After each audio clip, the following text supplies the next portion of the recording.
बिस्मिल्लाहिर्रहमानिर्रहीम। अस्सलाम वालेकुम नादरीन, आप यूट्यूब चैनल देख रहे हैं। मैं इमरान खान हूँ। कुछ आम चीज़ें और हैं आपके साथ शेयर कर दी हैं। सबसे पहले ये कि फार्मूलाज बनाए जा रहे हैं कि हुकूमत कौन बनाएगा, कैसे बनाएगा।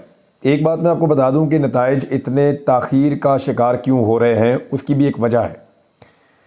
जिस वक्त इलेक्शन कमीशन ऑफ पाकिस्तान नताइज का मुकम्मल ऐलान कर देगा, नॉर्मली ये नताइज जो है वो चंद घंटों में आ जाते हैं, बहुत लेट हो तो एक आधे दिन में मुकम्मल हो जाते हैं। ऐसा तो नहीं होता कि इलेक्शन हुए 2-2 दिन गुजर जाएं, 3-3 दिन गुजर जाएं और नतीजे मुकम्मल ना हो।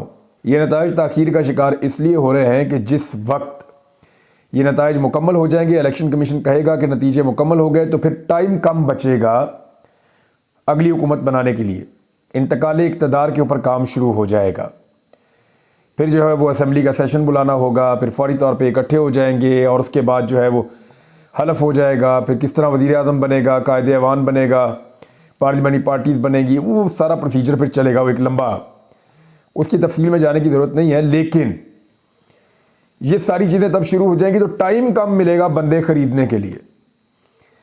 लिहाजा इस वक्त इस गुमगू की सूरत हाल का फ़ायदा उठाते हुए कोशिश ये की जा रही है कि मैक्सिमम बंदों को परचेज़ कर लिया जाए जब तक के नतीजे मुकम्मल नहीं होते, और जो फार्मूला है इक़्तिदार का वो तय कर लिया जाए।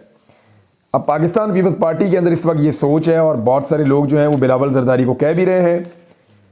बिलावल जरदारी का अपना दिल भी कर रहा है और वो मुख्तलिफ लोगों से इसके ऊपर अब छोटी छोटी ट्वीट्स भी करवा रहे हैं।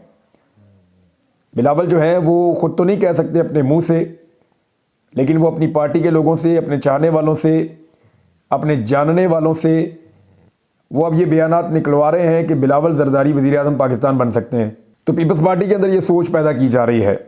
तो बिलावल को लगता है कि मेरा भी दाव लग सकता है। अगर नवाज शरीफ जैसे आदमी का दाव लग गया 3 दफ़ा, तो मेरा भी दाव लग सकता है। मैं तो बाहर से पढ़ के आया हूँ। तो आसिफ अली जरदारी जो हैं वो अपने आप को सदर पाकिस्तान की नशिस्त पे देख रहे हैं। उनके दिमाग में ये है कि अगर उनका बेटा सदर बन जाए तो ठीक है, वज़ीर आज़म बन जाए ठीक है, वरना वो तो सदर पाकिस्तान बन जाएंगे। मौलाना फजलुर रहमान साहब का प्रॉब्लम यह है कि उनका सारा का सारा ख़ानदान इस इंतखाबात के नतीजे में बुरी तरह शिकस्त खा गया। अब उनका बच्चा भी नहीं है, उनका भाई भी नहीं है, बाकी लोग भी नहीं हैं। फजलुर रहमान साहब ख़ुद भी बहुत बुरी तरह अली अमीन गंडापुर से हारे हैं, दूसरी तरफ उनको फ़ायदा हुआ है। लेकिन फजलुर रहमान साहब भी सदर पाकिस्तान के एक संजीदा कैंडिडेट के तौर पे अपने आप को प्रेजेंट करते हैं। वो बार बार कोशिश कर चुके हैं कि उन्हें वज़ीर आज़म या सदर पाकिस्तान का ओहदा मिल जाए। ज़िंदगी की एक ख्वाहिश है जो उनकी पूरी नहीं हो रही।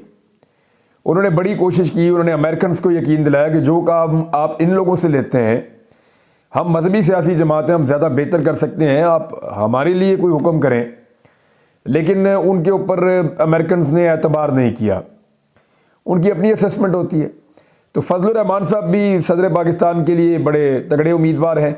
गवर्नर पंजाब के ख्वाब कुछ लोग देख रहे हैं, ख़ास तौर पे वो लोग जो यहाँ पे इलेक्शन हार गए हैं। उन्हें लगता है कि उन्हें गवर्नर पंजाब का ओहदा मिल जाएगा।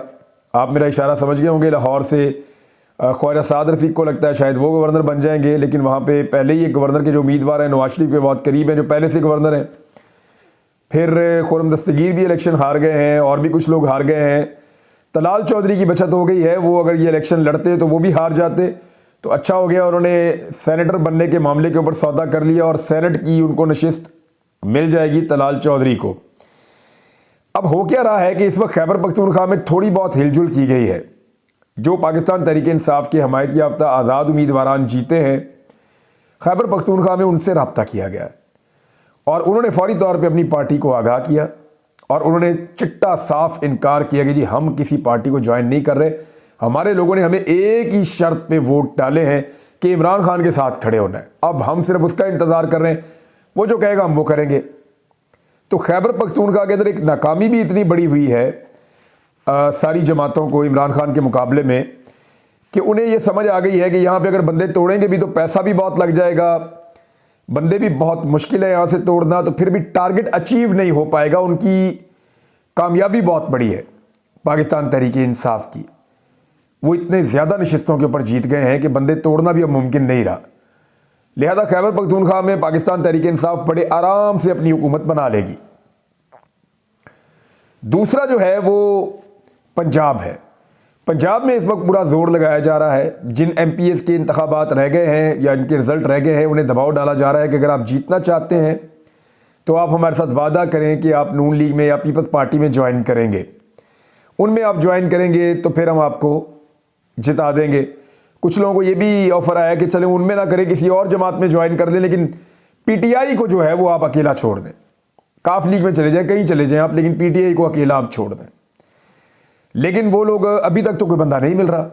मेरी इत्तला के मुताबिक कुछ लोगों ने रिपोर्ट भी किया है अपनी पार्टी को, और वो ये कह रहे हैं कि हमें ख़रीदने के लिए टेलीफोन कॉल्स आ रही हैं, हमसे रब्ते किए जा रहे हैं। ये बैग ले लेके आप घूमना शुरू हो जाएंगे पंजाब में, लेकिन फ़ायदा कोई होगा नहीं। उसका एक्चुअली डर क्या है? डर ये है कि पाकिस्तान तहरीक-ए-इंसाफ के अगर अभी आज़ाद उम्मीदवार ना तोड़े और पाकिस्तान तहरीक-ए-इंसाफ ने अदालतों से इंसाफ लेते हुए अपनी सीटें वापस ले ली तो मुसीबत बन जाएगी। देखें, घबराने की या परेशान होने की ज़रूरत उन लोगों को बिल्कुल इसलिए नहीं है जिनके साथ धांधली हुई है कि ये वही लोग हैं जिनके कागजात नामजदगी इन्हीं आरोज ने मुस्तरद कर दिए थे। आपको याद है, यही सारे आरोज जिन्होंने अभी फॉर्म 47 के ऊपर हतमी नतीजे पेश किए हैं और जारी किए हैं, यही सारे आरोज वही लोग हैं जिन्होंने पाकिस्तान तहरीक-ए-इंसाफ के रिकॉर्ड उम्मीदवारों के कागजात नामजदगी मुस्तरद कर दिए थे। तारीख में कभी इतने बड़े पैमाने पर नहीं हुए, लेकिन उस सारी ज्यादती को रिवर्स कर दिया अदालतों में जाने के बाद अदालती फैसलों ने। तो अब मामला यह है कि इन्हीं आरोज के ये जाली नताइज जब अदालतों में जाएंगे, अदालतें इन मामलात को सुनेंगी, तो फिर अदालतें कई जगहों पे दोबारा इंतखाबात करवाएंगी। कई जगहों पे अदालतें जो हैं वो फैसला देंगी कि जीत जो है वो इस उम्मीदवार की नहीं हुई, इस उम्मीदवार की हुई है। तो ये सूरत हाल आने वाले दिनों में हम देखेंगे। लिहाजा वही अदालतें हैं जिन्होंने पहले भी इंसाफ दिया, उम्मीद की जाती है कि दोबारा भी वही अदालतें इंसाफ देंगी। तो अगर ये हो जाता है तो पंजाब में तो पाकिस्तान तहरीक-ए-इंसाफ की हुकूमत बन जाएगी। इसलिए मैक्सिमम बंदे तोड़ना बहुत ज़रूरी है पंजाब के अंदर पाकिस्तान तहरीक-ए-इंसाफ के, लेकिन तोड़ना मुश्किल बहुत है। तहरीक-ए-इंसाफ के 50 से ज़ायद लोग अब तक सिर्फ पंजाब असम्बली के ऊपर, वैसे तो 100 हैं, लेकिन पंजाब असम्बली के ऊपर 50 से ज़ायद लोग तहरीक-ए-इंसाफ के अपीलों में जा चुके हैं कि हमारे फॉर्म 45 के मुताबिक हम इलेक्शन जीत गए हैं और हमें धांधली से इलेक्शन हराया गया है, तो हमें उसके मुताबिक फैसला दिया जाए जो असल नतीजा है। अब 2-3 किस्म की धांधलियां हुई हैं, ज़रा इसके ऊपर भी आप गौर कर लीजिए। यानी दो बड़े क्लियरली मैं आपको बता देता हूं कि ये धांधलियों की वजह क्या है। मैं इसी के ऊपर आज काम कर रहा था, हमने काफ़ी लोगों से बात की है, जिन लोगों के साथ धांधली हुई उनसे भी बात की है। तो इसकी 2 कैटेगरीज हैं। एक, जहां पे मुस्लिम लीग नून को या इलेक्शन कमीशन को लगता था कि नून लीग जीत जाएगी या तहरीक-ए-इंसाफ का हमायत याफ्ता उम्मीदवार हार जाएगा, उस हलके के अंदर इनको बहुत अजीबोगरीब तरीके से मैनेज करना पड़ा है रिजल्ट को। वहां पे इलेक्शन कमीशन ने रिजल्ट आने के बाद बदला है। मैं आपको फिर समझा दूं, जरा आसानी रहेगी। 2 तरह के हलके थे ना, एक पे तहरीक-ए-इंसाफ को पक्का पता था कि हम जीत जाएंगे और सबको पता था तहरीक-ए-इंसाफ जीत जाएगी। दूसरे किस्म के हलकों में सबको पता था कि तहरीक-ए-इंसाफ यहां से मुश्किल से जीतेगी या तहरीक-ए-इंसाफ यहां से हार जाएगी। ये लग रहा था सारी जमातों को, इलेक्शन कमीशन को, हर तरफ।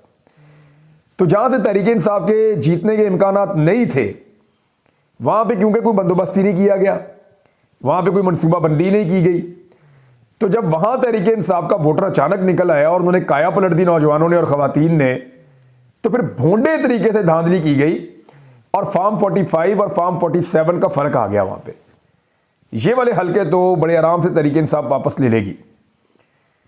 अच्छा, अब एक दूसरे तरह के हलके हैं जहां पे सबको पता था कि तहरीक-ए-इंसाफ के जीतने के इम्कानात हैं, वहां मनसूबाबंदी के साथ धांधली की गई है। कैसे? पंजूसा साहब का जो हलका है, सरगोदा का एक हलका है खुशाब का, यहां पे वोटों को आग लगा दी गई, वहां डब्बे तोड़ दिए गए, कई जगहों पे रिटर्निंग ऑफिसर से पहले ही बुक्स हासिल करके टप्पे लगाए गए, कई जगहों पे पोलिंग एजेंट्स को धक्के मार के बाहर निकाला गया, कहीं पे फॉर्म 45 जो है उनके ऊपर टेम्परिंग की गई, कहीं पे जो है टेम्परिंग के अलावा फॉर्म 45 जो है वो फराहम ही नहीं किए गए, और अगर किए गए तो उनके ऊपर नताइज गलत लिखे गए, जितने वोट पड़े उनको अलग तरीके से मैनेज किया गया।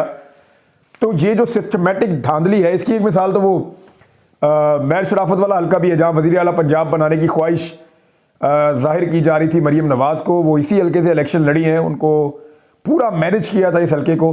पुलिस की भारी नफरी पहुंचती है अचानक शाम के वक्त, मैं वहीं मौजूद था, आपने वो वीडियो भी देखी है।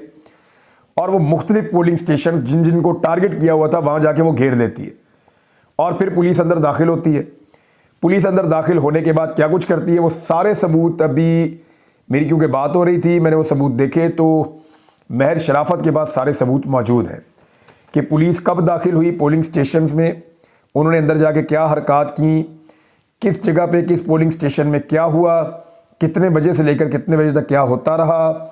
फिर और बड़ी इंटरेस्टिंग चीज़ें हैं जो उसके पास मौजूद हैं। मिसाल के तौर पे जाली वोटों के कुछ सबूत हैं, पर्चियाँ कितनी कटी हैं और वोट कितने डले हैं। ये पर्ची उसको कहते हैं जो एक पूरी बुक होती है, जो वोटों की पूरी एक बुक होती है, वाइट कलर की होती है सूबाई इलेक्शन के लिए। तो वो जो वोटों की एक बुक होती है उसको पर्ची कहते हैं। वो कितनी पर्चियाँ निकली हैं और वहाँ से वोट कितने निकले हैं ये फ़र्क भी आ रहा है। तो मल्टीपल उसके पास सबूत हैं काफ़ी सारे। तो मरीम नवाज़ के लिए मुश्किल ये है कि वो अब सूबाई हल्का रखती हैं और वज़ीर आला बनने का ख्वाब देखती हैं। तो महर शराफत अगर सूबाई सीट से भी निकाल देता है तो मरीम नवाज़ के पास कोई सीट बाकी नहीं बचेगी और वज़ारत आला भी गई। और अगर मरीम नवाज़ कौमी असम्बली की सीट रखती हैं और सूबाई असम्बली की सीट छोड़ती है तो वज़ीर आला पंजाब नहीं बनेगी। और वफाक में अगर तहरीक इंसाफ की हुकूमत आ गई तो वहाँ भी अपोजिशन में बतौर एक MNA बैठना पड़ेगा। अब अजीबोगरीब सूरत हाल बनी हुई है। इसमें अदालतों के ऊपर सारा का सारा इंसार है कि अदालतें किस पैमाने पर और कितना ज़्यादा इंसाफ फराहम करती हैं। उधर मैं आपको एक ये पेपर दिखाता हूँ, इसको ज़रा आप देखिए। ये एक वाइट पेपर टाइप का है जिसको इस्लामाबाद के तीनों हल्कों ने जारी किया है। ये शुएब शाहीन का और आमिर मुगल साहब का मेरे पास है। इसमें आप देखें इन्होंने बाकायदा तमाम पोलिंग स्टेशंस के रिज़ल्ट एक शीट के ऊपर लिख दिए हैं फॉर्म 45 के मुताबिक। और ये जो ग्रीन वाला है ये इनकी जीत है और ये जो रेड वाला है आखिरी लाइन में ये जहाँ से ये हारे हैं।